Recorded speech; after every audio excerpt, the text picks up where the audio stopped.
yeah, this is not my voice. This is not my original voice. It's yeah, I was sick with a cold. It went directly to sore throat.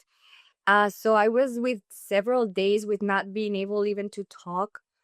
And I now I have this deep voice that I've never gotten before in my life. So it feels like I'm on TV. Oh my gosh. But I'm not. It's just a cold. No. I think we were talking about it offline. Like I have been sick for almost 3 weeks, and this is like the first week I can hear myself, and I'm like, okay, like I sound normal, but like literally it's been congestion. But yeah, like the first few days, I'm sure it sounds like something similar. Like my voice was hoarse, and like I of so much of what I do for content, even outside of YouTube, is on Patreon where it's audio only. And like there were so many days I'm like, I literally can't record because like one, I'm like leaking out of my face. I feel terrible, but then my voice is like so bad right now. Like, and I can't even get through a sentence without like coughing. So I'm so sorry you went through that too. And also like, yeah. Yeah, we're right in there. But yeah, it was. By the way, like I spent some nights very scared because I couldn't. As soon as I fell asleep, I had to wake up. Like I felt like I was suffocating myself because everything here was closed. Like I couldn't. I had so much phlegm, and it was horrible. Yeah, there were nights where I just couldn't sleep well, and which is kind of like it made me think of when these competitors they're really like on prep and they're like either like close to a big show or the Olympia and they get sick. They think that it's the end of the world, but you just take the proper time to rest, to recover, and the body is so resilient and it's so in tune with catching up quickly that yeah, it remind me of that yeah, like there's no like we are gonna recover, and that's it. Yeah. Yeah. It's interesting because this kind of happened for me at a point in my prep where I was supposed to be like 7 weeks out, but realistically, the last 8 weeks, I've been sick 6 of those weeks. And it's been really hard to kind of make that decision because the last 3 weeks, I've been like, I can't work out and like diet. I've been good with it. I've been on track, but realistically, like the weight is like very sensitive with like fluid shifts and then activity lower. And I don't even think I've announced it yet, but I'm not going to compete now in July. But I had like multiple shows lined up because like, honestly, I'm like, I'm really close. And at this point, like, I don't want to get on stage and rush it. And when you have a little bit of weight, maybe it's like, maybe you can force it. But for me, I'm like 8 to 10 pounds in that short a time. Like, that's going to be such a crunch. And I won't even be able to do the first few shows. So yeah, it's like for some athletes I know listening to this, they feel like they have to do that next show. And in the case it's a big show, maybe you just push through. But like I guess depending on how bad it is, it really dictates like, maybe you can push it off a little bit, which I don't know. I try to encourage my athletes to do that. I'm like, don't feel like you have to do this, especially if you're not gonna look your best. Yeah, and then also it depends on the person. It depends. It's not the same amateur versus pro that already signed to go to the Olympia. Like, so it depends on the level of commitment that you already signed in previously. Now, if you already book and made these kind of expenses, like even so, I would put my health first, but always.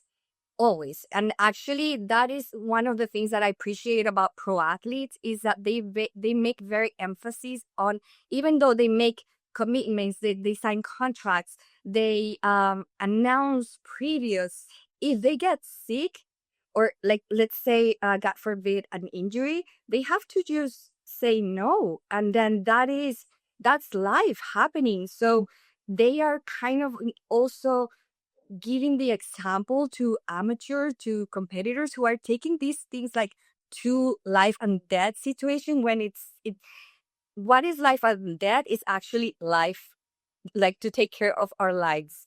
So yeah, what I've seen is that amateurs they take sometimes they take it too seriously.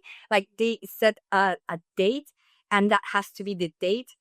Whereas we have so many options throughout the year to compete, and so many locations, there's always going to be more opportunities to jump into a show in the right manner, instead of just like forcing it when you shouldn't. I completely agree. And I know with your prep this year, so right now you're aiming for the Tampa Pro, right? Yes. And that's something, I mean, like, for listeners, like I've followed Maria like through her prep, and like she's been very forthcoming with like the updates. And some of the weeks, like you've had a lot of fatigue and a lot of stress on the body. And like even so, it's like you're still like making progress, or you're still like crossing off the boxes that you can. But it sounds like Paul Revelia with Pro Physiques, that's your coach. It sounds like y'all have a good system in place to at least like understand, like, if even though weight didn't move on a week, or you didn't like tighten up the way you thought, it's still okay. Like, we have to listen to the body and respect, like, that might not be the best for you right now to like just push harder and harder and harder. Yeah, actually, that's why I changed. I went to Paul Revela, and I stayed with him. It's because he's so prone to, like, his philosophy is, we're playing this for the long term. We're playing this, taking your health in consideration first. That is first and foremost. Everything else, it's extra. Like, let's get you in a good place, and then we can make strategies. Whereas other coaches, they make this strategy first, and they don't care about the athlete's health, because they're thinking about a short term, right, game, like a placing in a specific period, like year, or a pro card, or a title. So Paul is very prone to uh listening to the athlete, and then making the strategy. But um yeah, so that's why I feel very safe, and I always wear the Pro Physique t-shirt, like very, because it's very hard to find coaches who take care, or care about the athlete's actual, not only physical health, but also like mental health, and femininity, and all these kind of metrics that are just not being taken care of right now for a lot of, not only the coaches but athletes. Some athletes, they don't even, sometimes they don't even like uh give, receive the suggestion from a coach, but they kind of like, before that, they propose it to the coach, because they hear from that, oh, that athlete did well under these circumstances, so they perceive that those are the same circumstances that they have to agree to get the same result. Totally. And it's scary too, because a lot of, I think the practices, like what you're describing, they're adopted kind of through the grapevine. So you hear, well, this girl, she got ready and lost this much weight in this amount of time using this dietary method and doing this amount of cardio. And they just assume, like, okay, well, like, I've struggled to get lean. So that ultimately, that seems like it worked for her. It could work for me. Not really understanding that, like, there is this, like, I call it like dietary debt that you're going to accrue. And like, I'm sure both of us, like, we've been in very extreme diets and like realized, like, oh, like maybe this wasn't the best. Maybe like there's a better way to do it. And ultimately, like, having that like kind of reflection and maturity with like previous preps that I've done, it's led me to like almost like ease up on like, okay, I can do the extreme thing. I can, take extreme methods and just starve myself, do a lot of cardio and get really, really lean. But eventually I'm gonna have to pay off that debt. I'm gonna take accountability for those choices. And I know so many girls, they want the pro card, or they want to win so badly. They have this mentality, like, I'll do whatever it takes, not realizing that that isn't always what's going to result in your best physique or even a better placing. Well, that's why I call myself the anti-athlete. It's because, opposed to every single athlete there is, they say like, oh, I've gone to this very low calorie diet to get the results. I do what it takes. I don't do that. I've never done that. I've never done what it takes because that is so, that could be a double sword in terms of, well, you could be doing what it takes, but you could do it while rowing in this wrong direction.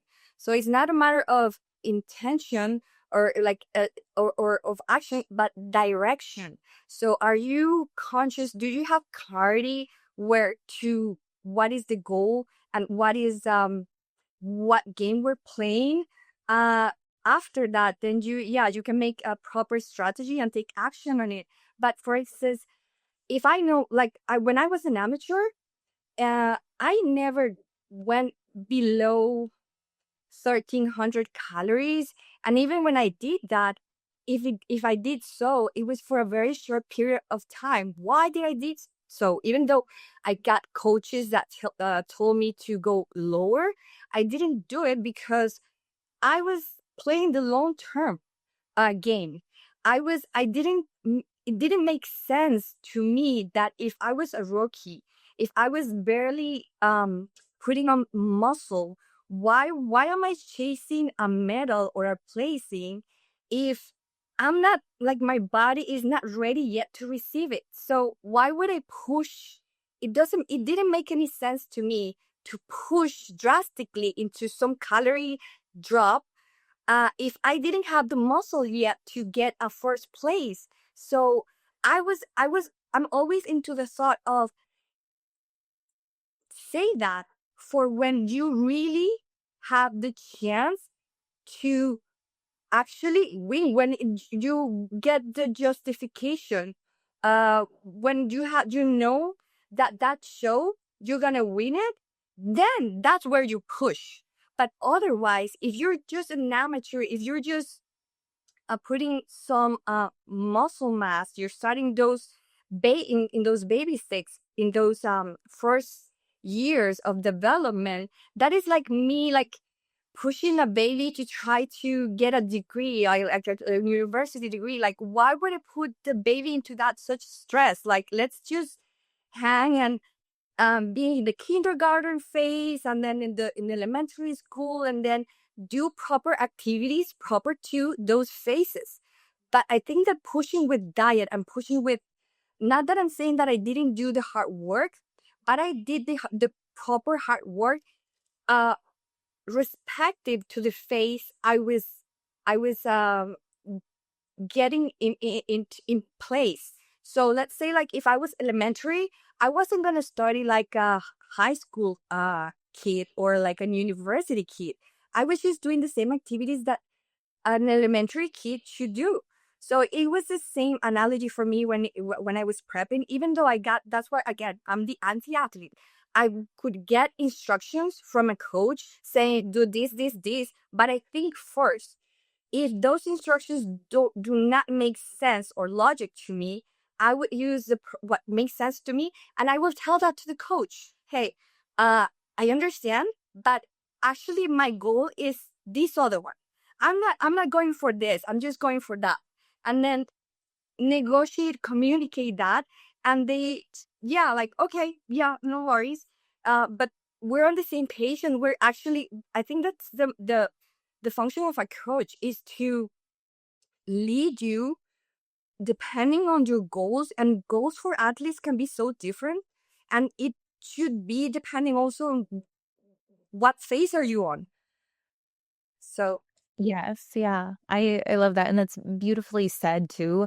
The skill of dieting is something that I think, like, as like people as both of us have been in the sport for a long time, it's taught it's taught me a lot working with clients who are like, "Hey, like I have aspirations to be on stage, but I don't quite have that skill developed in terms of being able to push through," and I call it like suffering, but the discomfort of being at low body fats. And I think it's okay to acknowledge that. And I think it's actually really helpful for then the coach to kind of scale that appropriate based on the athlete's like skill level, but then also like what is going to suit them in the long run. Because realistically, like you said, you can get an athlete and you can just have someone who's compliant and obedient, but that doesn't mean that it's in their best interest or that that is actually teaching them anything. Like, you can just have someone follow directions, but if they don't understand realistically why they're having to diet so low or why they're having to be so aggressive to get so lean, and in the case of someone who's under muscled, who and I've been here several times where it's like, we'll just get lean enough to show the muscle you have, even though the leanness isn't, the conditioning isn't really the issue. The bigger issue is the lack of muscularity. And if we focus on that, which in my own experience is like, that was a much harder challenge to overcome, committing to building the muscle versus just committing to pushing through the discomfort. So I love that you touched on that. And I kind of want to segue into this prep itself, because something I know that you've been very honest about is where you're storing body fat right now, using metrics to track that. And I would love for listeners to hear just like your thoughts on how, I guess, really the approach that you take to making these adjustments, you and Paul, to deciding like, okay, like we need to see body fat continue to go down. Yes, like looking at how you look visually, but also like really how it's been helpful for you to have things like the Dexa, or to take the waist measurements, the glute measurements. Yeah, I would love to hear more about that. So my strategy in this prep, which I love, because now I feel that I have finally I have the kind of like the whole package of knowledge that I needed to have a successful prep, not only because of the scientific part, but because I went through so many preps that I know and I understand how my body reacts and what's best for my body. So it's a combination of like the whole 8 years of experience into this. So that's why I'm so excited. So the things that I'm doing now is, before I said I didn't have the muscle, so I didn't feel that I was worthy of even getting into a prep that usually champions go through. I don't know if if it makes sense. Like, um, I just didn't justify to go that hard. Although maybe my concept of hard is because I do work hard, but um, I'm talking about in terms of a calorie a decrease. So in terms of training, yes, I went all in. In terms of cardio, yes, I went like as you probably should, but always taking consideration, of course, first in my health. But this prep, now that I have the muscle, I know that I have to push harder. So I was saving myself to this moment right here. And I tried to go back to stage for like a year or a year and a half, but I kept on having these emotional eating behaviors where uh, I would just try to get into the fat loss phase, but I could only maintain because I was eating in maintenance. So, and why was I eating in maintenance even though I had the goal to lose fat? Well, because I was suffering from emotional eating. Like, whenever I felt like life was too challenging, that was my unique comfort. I don't drink, I don't do drugs, I don't do anything toxic. So that was the thing that I used to kind of relieve myself from anything that I was challenging. So I was just suffering from that emotional eating, and I felt that I couldn't pass through it. I tried therapy. I tried, like, my calories again. My calories were in such a good place. My nutrition has always been in such a good place because I've always eaten well. Always. Like, I take in mind the long-term longevity health goal, and ever since I've never had issues with fat gain. Like, I've always taken care of myself. Again, I've never drank. I've never smoked. I take health like I like to take care of myself. So it wasn't, the emotional eating wasn't because I was with an eating disorder. It was my coping mechanism. it happens. So that was kind of like not allowing me to go to the next step. And you know what? I made the research. I tried to do the effort, etc. So I reached out to one of a peptide company that kind of helps with Retatrutide, and hearing from other competitors and other people in the media talk about this the peptide, it just it I was like I already tried a lot of things, nothing had worked before, so I was willing to give it a try.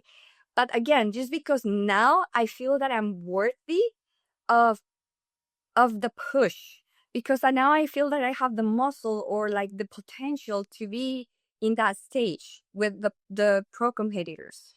Whereas before it wasn't justifiable. Well, that is the first, and the second one is I did for all these years, I'm a nerd, so I like to study the game. And when I say study the game, is I want to know the rules. I want to know what like the criteria. I want to know who the other players are. How well did they do? What did they do to get there? Um, like any data or metric that could be measured, I would collect it, and not only from the players, like from the other competitors, but from the judges. So I have made my own research, geeking about bodybuilding, especially bikini, and that gave me competence, more confidence in terms of, well, I have clarity on what I'm aiming at. Like I'm not just blindly prepping myself, not like, and then just trying to see, oh, I should hit this weight, but why? Why should you hit this weight? Why? What? I know what range of weight is. It's competitive for me, and I know what the metrics in terms of waist circumference, of hip circumference, and thigh circumference are gonna be good to hit, like to the as the goal to keep in mind for good results.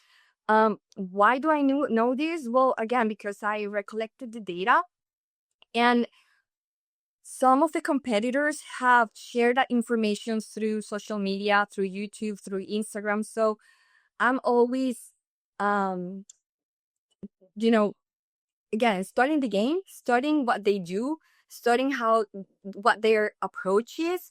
And I know like Maureen Blanquisco, or like Ashley Colwasser, or Lorely Chapados, or um, Jennifer Dory, like I know whatever metric they have shared with the media, I was able to gather it. And with that information, that gave me a sense of confidence on what I was actually looking for. Like, what am I thriving for?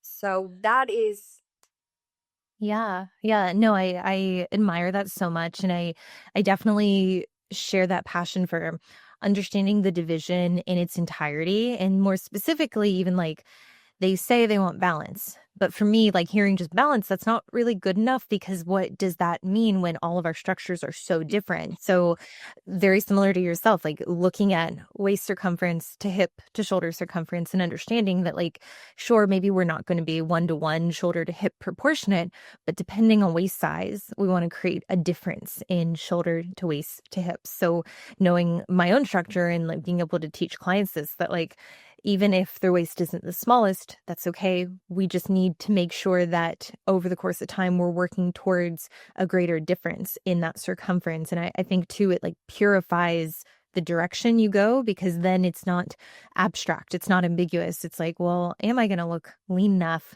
It's like, sure, you can get lean enough, but will you have the shape? And even with posing, it's like you can create a little bit of shape, but realistically, we need that shape even without posing. Like we need some degree of curviness and hourglass figure that we can see just walking around. And that I think has been very helpful. Like in my own, because I'm self-coached. So in my own decision making around like, should I keep building? Do I have enough glutes as I get leaner?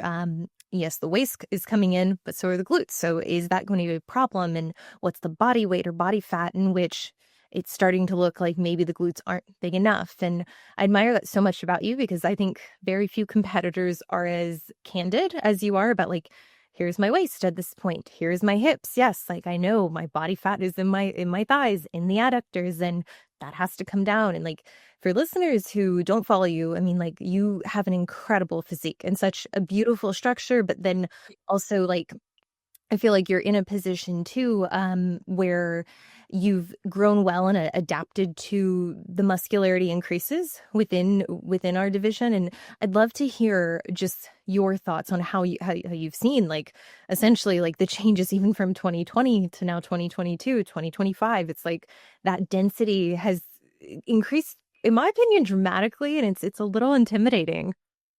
Yeah, well, that's the thing. Like, it's not only about gathering the data, but also to know how to read the data. Because, like you said, it's we are all different. We are all have different types of structure. So when I see waist circumference and hips circumference, what I'm actually reading is the difference between the hip and the waist. So that is the ratio. That's what actually what I'm looking. I'm not looking to imitate or mimic a specific waist range. I'm looking for that difference between the waist and the hip, or the waist and the shoulders. So that is what's gonna create that curve. Now, once that I knew that, well, that then you go to the lab, which is the gym, right? You go there and you build the muscle, taking that into consideration. Like, hey, I need to keep my waist to like the minimum size that I can, but while increasing the other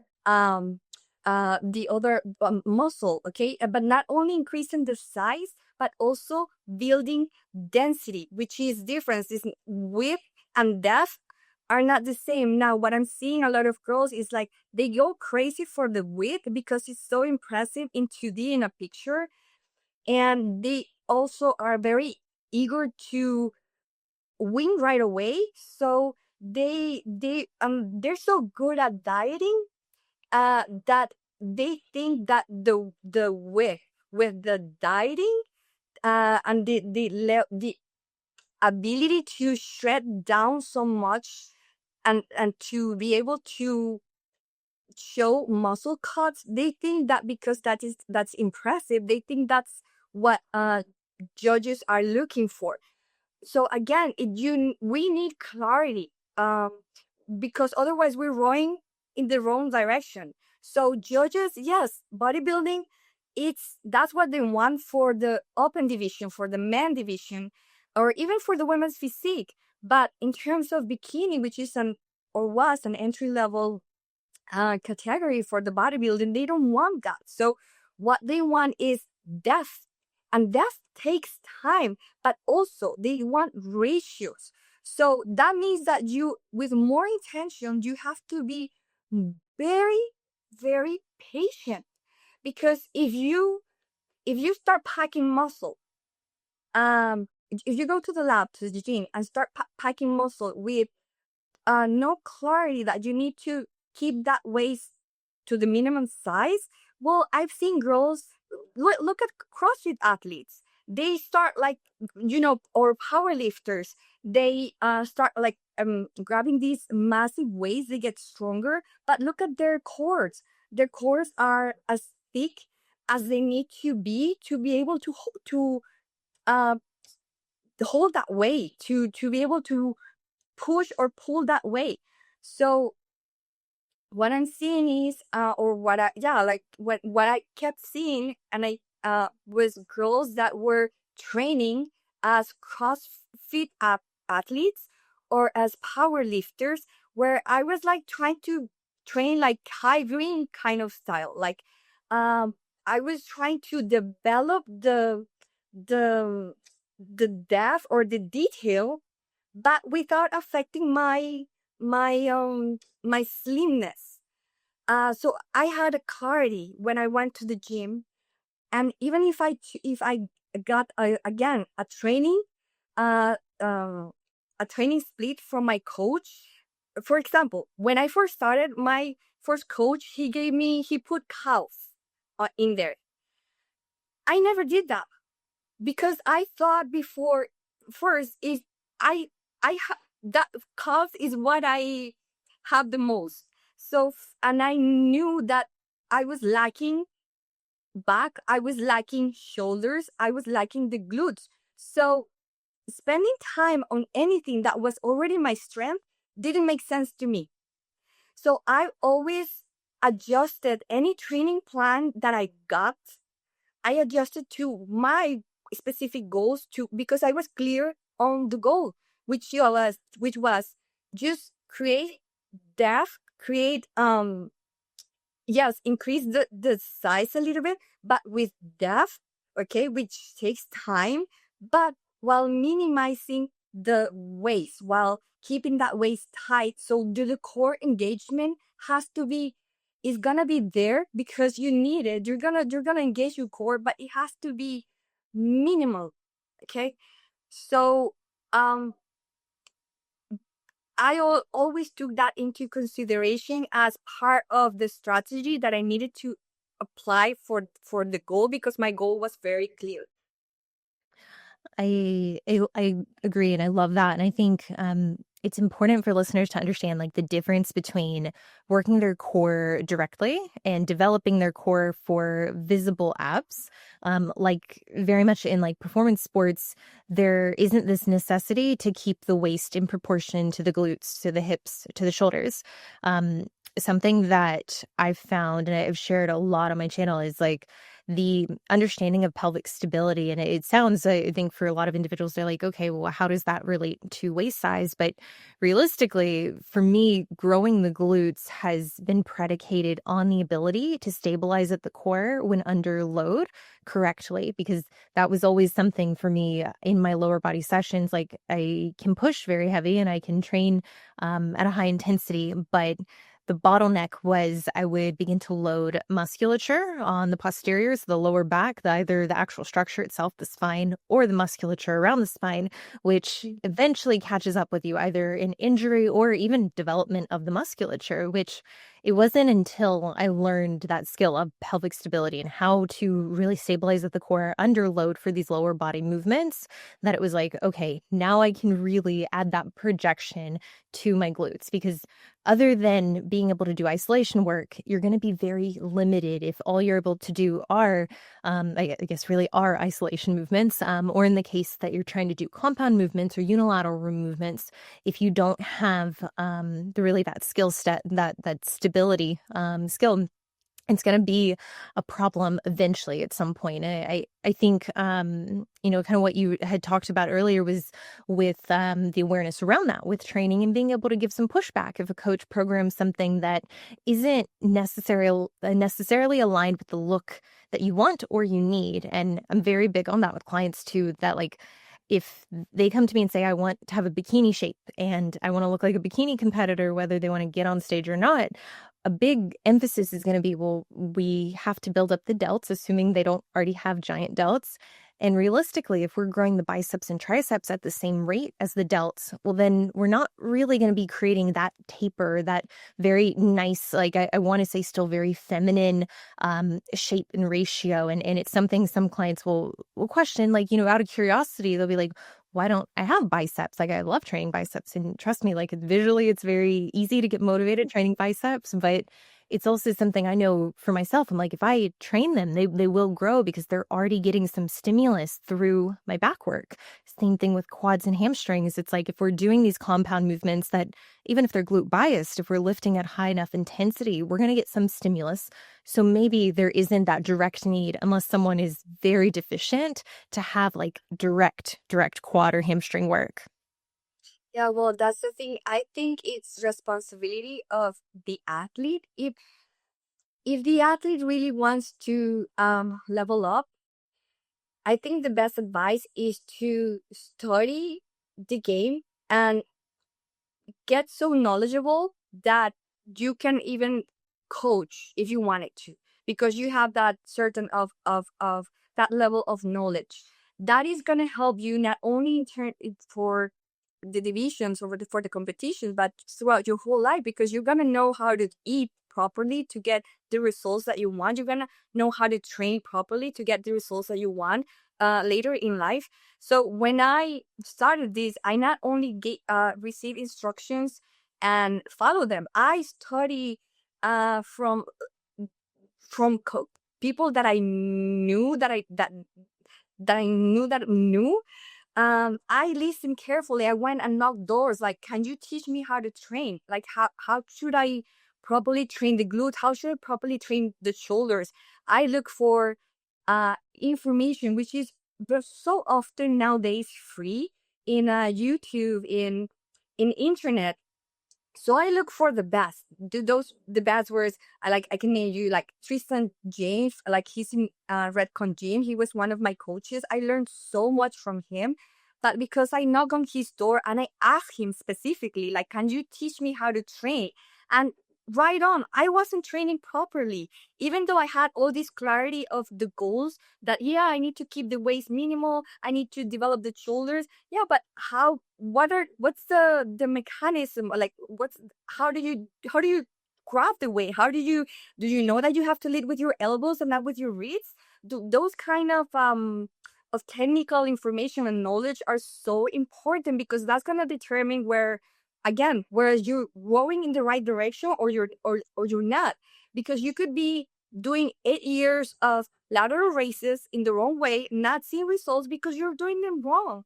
And why? Because you never had the curiosity or the proactive or went proactive to knock on the proper people. So I study Athlean X, Jeff Cavalier, like all his information that is very free online.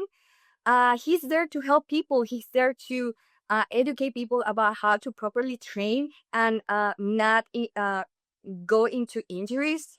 So that also gave me knowledge on how to properly go to the lab, to the gym, to create the silhouette that I was aiming at. And in a very less risk kind of way. I also study from like all the material, like not all the materials, but a lot of materials that Charles Glass uh shares with the community. And so anything that I was able to put my hands on that I knew that would give me knowledge to better my game, I would just soak that. So I've never been into one of these people that just receive instructions and don't think. I'm sorry, I cannot do that. I I love to think. Like, why? That's the best. Like, critical thinking, reasoning. That's the best superpower that humans have, and people are just opting not to use them. They're just opting to, yeah, like, just tell me what to do.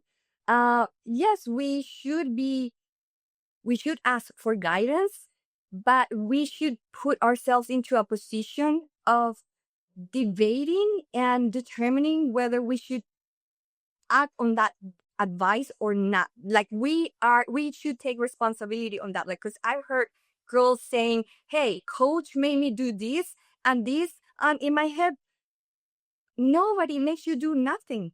You have to take responsibility that you just didn't do the homework. Like, if someone says like, hey, just jump out of a cliff, like, really, will you do it without so take responsibility for your actions. And I'm really, I'm not into hearing these athletes just saying, hey, it's a coach's fault, because it's a teamwork. And then ultimately you are responsible with what you do with your body, nobody else. I share that sentiment too. And I think there's definitely a balancing act with working with a coach that generally you feel aligned with in their values, so that you can put your faith into them if it's something that, let's say, they know more about that you aren't as educated on.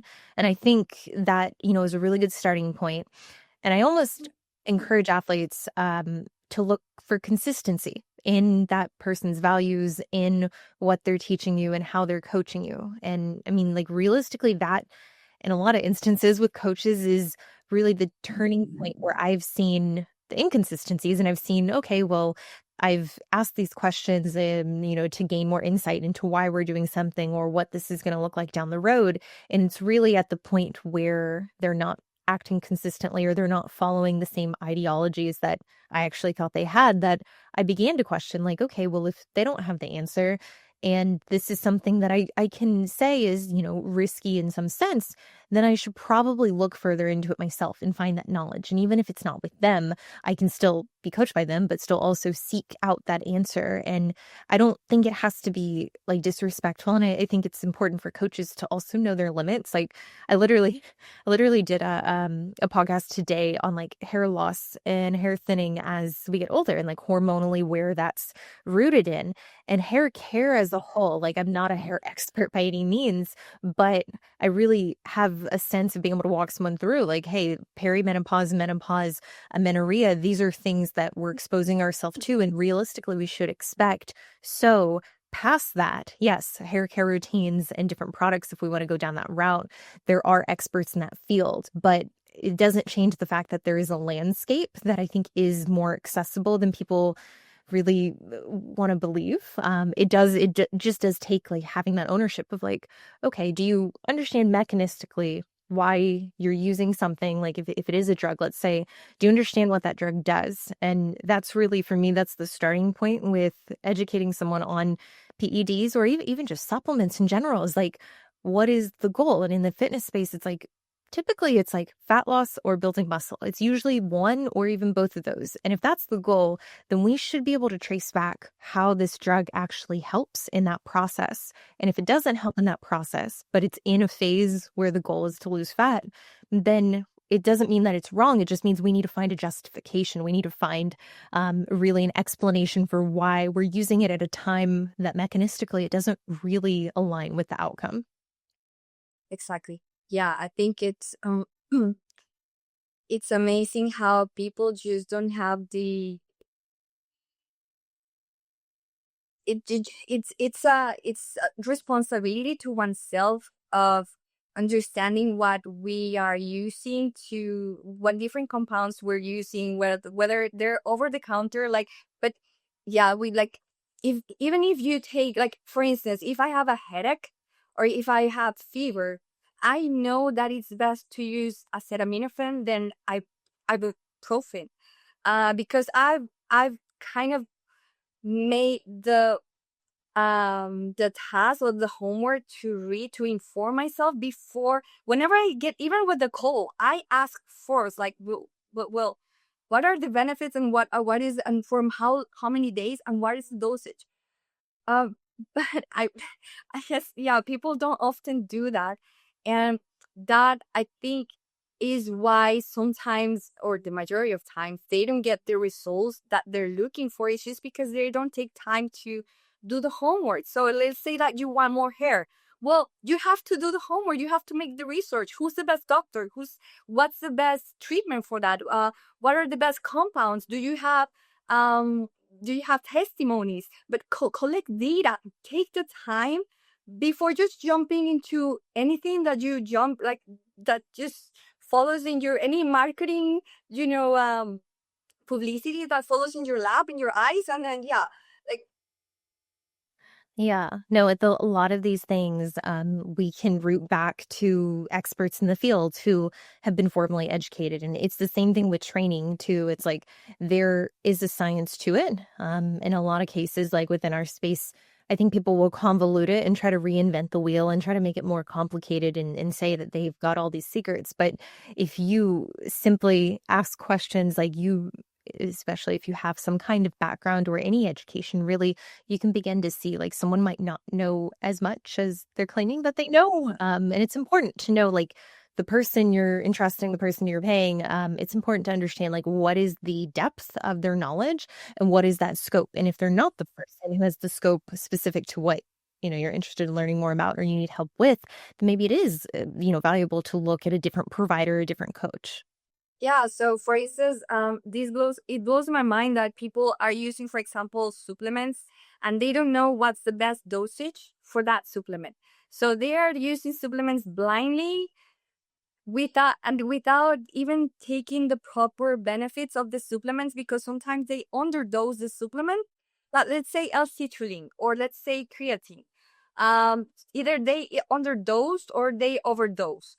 And then if they have any effects, any side effects, they want to blame everybody else but themselves, like take the responsibility of, hey, I had to do the homework of see what is the appropriate dosage for the supplement that I'm taking, which make for every compound there is in the world, there's gonna be a dosage where you're gonna where component that compound is gonna work properly, and there's gonna be an out, out of range where that component, that compound is not, it's either gonna do you harm or it's not gonna work at all. So we have to, like, I have this in my head that I might have, like, hearing from the background people say, oh, but that's so exhausting. Then you have to, like, but it's the proper, is a proper thing to do to take care of ourselves. I think it's important. I think it's so important to understand the context between if you're using something over the counter or not, there should be an expected outcome. And if there isn't, well, then that already is kind of a problem. And I think mirror what you're saying here too, is that like we can't really know if it's too strong of an effect or not enough of an effect if we don't know what we're aiming for. Like you have to have a destination in mind, and realistically, there are drugs, both over the counter and not, that therapeutic index is very narrow. And especially for female athletes, that's something that we have to be honest and cognizant about, that if we're using something that has any kind of potentiation of androgenic effects, realistically, we can't really mess that up. We should start at a lower dose to make sure that we're not messing up the med math, which happens, like, guys, for listeners who like know, clients I work with, like oftentimes with injectables, like I'll write it out exactly. Hey, here's how I want you to do. I'm like, just send me a screenshot, a picture, just so I know you're injecting or you're drawing up to the right, point. It usually is wrong. It usually is not correct. And that's the thing. Like even with instructions, like these things are not as straightforward. So it's important to have someone in your corner and to point you in the right direction. Also help you understand, like, hey, here's how we find the proper dosage in the case of, drawing up through a needle. But realistically, I think for a lot of individuals, I think even just starting with like what is the desired outcome and what would happen if you took too much, or if you continued to take this for too long of a duration, would that result in effects? Which I oftentimes kind of think about that when people ask me for advice around PEDs. I'm like, if I were to have this person and I were to give them input and they were to continue to take that PED indefinitely or for a very long time without any guidance, what would reasonably happen? And I think there is a responsibility, at least with what I do, to be like, hey, you can't take this indefinitely. Specifically, we're talking about anabolics. If you take it indefinitely, it will start to change things, and some of those things won't go back to normal. So, do what you want. Here's the cutoff. I would stop using this, but at the same time, know that, like, even if you're not noticing side effects immediately or within 6 weeks or 8 weeks, they could still come up if you keep using it. Yeah, and it's very worrying, because for preps, and especially for peak weeks, what I've gathered information from is that we're not, people are not only using PEDs, they're using over-the-counter supplements to get into prep, like, and sometimes they're overdose, and that overdosing, just like the name says, is not beneficial. It could cause serious issue with your health, and we can even talk about, even if it's electrolytes or even if it's vitamin B6, um, too much dosage of those compounds could be fatal, could cause issues, could cause. So it's not only about PEDs, it's also about improper management of compounds just for the sake of obtaining a certain look, but not properly doing the homework of what is the proper actual dosage for this compound itself. Like what if my coach is giving me, I don't know, 100 micrograms of B6? What happens if I take that? Well, there's information reading about that. So it's the athlete, it's not only the coach. It's the athlete's responsibility to know even about over the counter compounds that they're taking. We shouldn't be ignorant on that. No, and I think the one that stands out to me that I see a lot of that's over the counter is senna, or dandelion root, where individuals are taking things that essentially act as either laxatives or diuretics. And it's very common nowadays. Like a lot of women who come to me, they're like, yeah, I just use this every single day. And I'm like, why are you taking an over-the-counter diuretic? Like, if we just walk this back to basic physiology, like you're dehydrating yourself, which realistically, like assuming you're drinking enough water to begin with, this is probably putting you at a net loss. And that's even in the sense that they are hydrating. In the case that someone isn't, like it's not a great place to be in. So I think, no, you're absolutely right. And like it should kind of fall on the athlete in a way to at least question, especially if the coach is sponsored by the supplement company. It drives me crazy when like you see someone and they're like, yeah, I work with this coach, they're a sponsored athlete, and like you look at their inventory and it's like they're taking 9 of these products. It's like the coach is getting a kickback, which that's fine. It's okay to have an affiliate program, but realistically, like it's kind of a little bit of a scam to have all your clients be like, oh, you have to take all 10, like this whole product line. You need all of them. They're all equally important. Gosh, it bothers me. Yeah, definitely. With I wanted to go back. So with Retatrutide, so this is one that I have heard a lot of competitors using, a lot of pro competitors, and especially with individuals who book me for like a one-time consult just for supplements and PEDs. Uh, it's very interesting because it's not one I think a lot of people are comfortable about talking about. Generally, I've found that like there is almost like this stigma, especially like I've heard it largely from the male side that like women shouldn't use this, and like if you're using it, you're just like making your prep easier. And it's kind of ironic to me. I've talked about this on the podcast so many times. I'm like, wait, so like using anabolics at high doses isn't making your prep easier? Like you're running a gram of tren. Like, are you fucking kidding me? Like, Yeah. it's to each is their own. I think it kind of like highlights almost an irony when it comes to old Double school standard.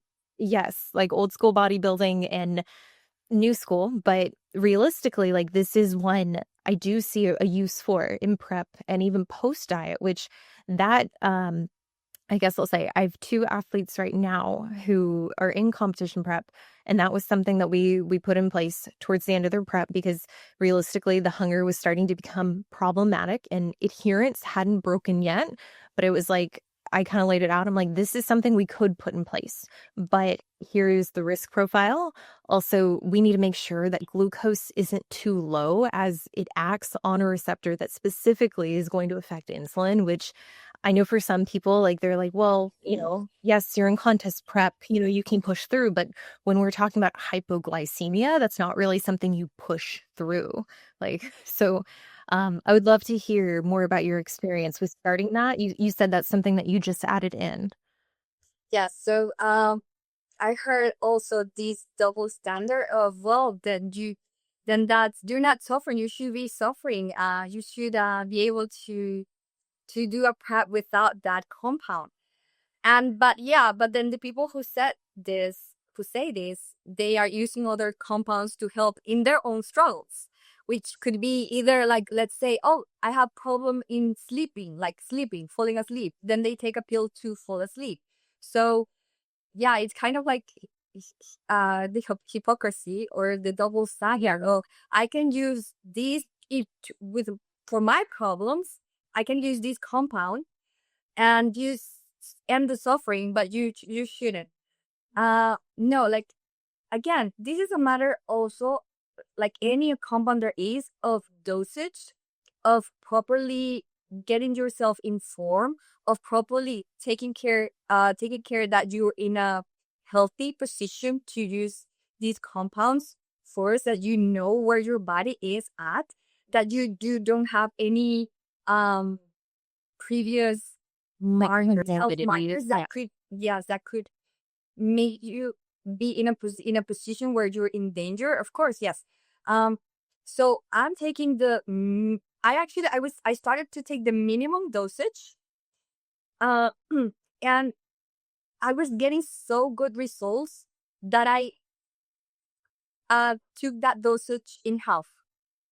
So because I still want to be able to enjoy a healthy appetite when I eat. I don't want to be in those terms, unhealthy terms of not eating without appetite. That's not healthy. Eating without appetite is not healthy. And we are trying to present a body that exudes health. So it doesn't make that sense. So I still want a little bit of an appetite. I just want to be able to control the emotional eating side of it. So I started with the minimum dosage, and then it went so well that I had to drop. I was doing it minimum dosage 2 times a week. Now I'm just using half of that, so it's just once a week, which is amazing. And then so what I was able to see is that if we live in an era where we can get rid of a headache by taking a pill, an over-the-counter pill, like, why would I say no to this compound that also has other benefits? So yeah, like, I know there, like, in every single compound there's always a risk in terms of side effects, and that's why I'm so like into dropping the dose, even the minimum. If I can bring it down, I will do it. But also being aware that these are kind of like new compounds that are still under research, and I am kind of like continuously keeping myself informed of any information that they pull up about this. But also, it's funny because so many things have been said, so many bad things have been said about compounds, but it's because people are not using them correctly. Then that's why they get this bad reputation. But when used correctly and properly and for the right reasons and in a healthy subject, in a healthy individual, it will do its intended job, and it will benefit the individual. So I think it's amazing for you to share that information. What I'll say is there is a legacy effect with GLP-1. So we've seen in literature that I think it's specifically with semaglutide, but I imagine the same thing would apply to tirzepatide and retatrutide, is that even after discontinuing, and this is obviously in obese populations, that the participants were still able to maintain that decrease in food noise for up to a year or two after, which to me is really promising, especially for individuals who do struggle with emotional eating. And personally, like I know that there is that concept around like, okay, well, this wasn't intended for y'all's population. Sure, but neither was clenbuterol, neither was Anavar. Like, no one has HIV and is muscle wasting, like, unless you consider prep muscle wasting, but that's still not what it's approved for, not that kind. And realistically, when we look at these GLP-1s, I do think I also agree, like, if you are able to get away with a very minimal dose, that can be effective and helpful. And I even have clients who, again, like, they came to me kind of already taking these drugs, and they've said, they're like, I have had an uncontrollable relationship with food. And these are clients that they're not obese, but have really felt controlled by food their entire life. And even in builds, we still continue to have it in. We just lower the dose according to what their appetite needs are. And I think that's a really important point to make, is like the idea with GLP-1s isn't to starve yourself and force yourself to be anorexic because you literally can't eat. That's not conducive with the look that you want to bring to stage, or the look really anyone wants to bring to stage. That's not how you're going to win a pro bikini show. And I think a lot of people assume like, oh, well, if you're using one of these, then you're just trying to get as lean as possible. But like everything you've said in this podcast is like, no, like it's not about just getting lean. I need to have the shape. I need to have the density. I need to have a healthy look, because ultimately that's what's being rewarded.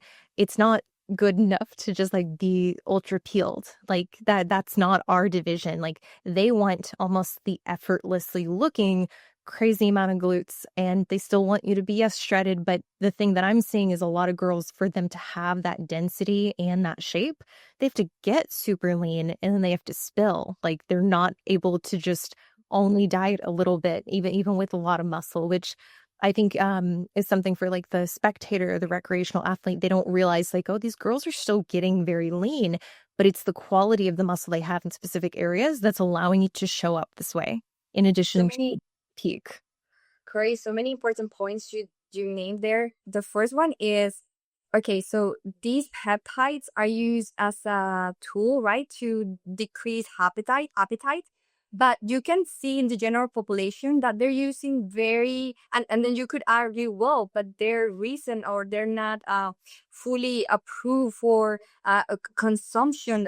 Yeah, but what do you tell me about? Because I've seen people, normal people, using a cigarette to suppress appetite, or I've seen normal people to use vaping to suppress appetite, or to use even alcohol to suppress appetite. So those are not, they're completely legal.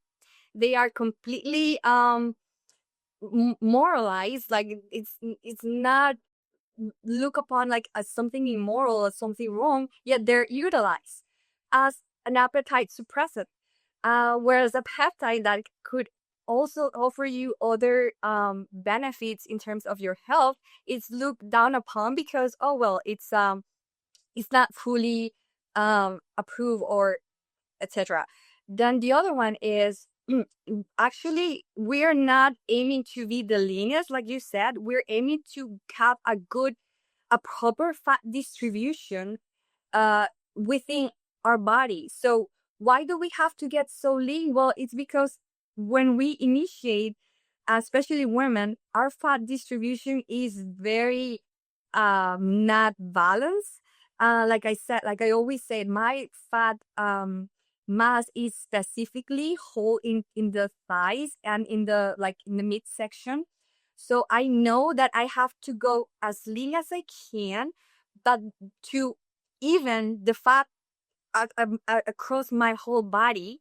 Okay, because my upper body is more shredded, it has less fat than my legs. Therefore, I have to get rid of that fat in my legs to be able to have this fat distribution evenly across my body. But then I have to properly increase the food intake so I can have a proper fat distribution that will fill the muscles, but will also give me that healthy look. Whereas what I see in girls that compete, they go so low, but they never reverse. They never bring that um healthy, bubbly look, because they just keep on thinking of the threads and the cuts, the definitions that they think the judges want to see. Because why? Because they don't have clarity of what the division is about. So again, they're rowing in the wrong direction, where they should have done the proper homework of getting to understand what the division is about, which is bubbly. Yes, you have to be lean, but not overly lean, and just conditioned enough to be able to showcase that muscle definition, but with a proper fullness, and a proper fullness that allows the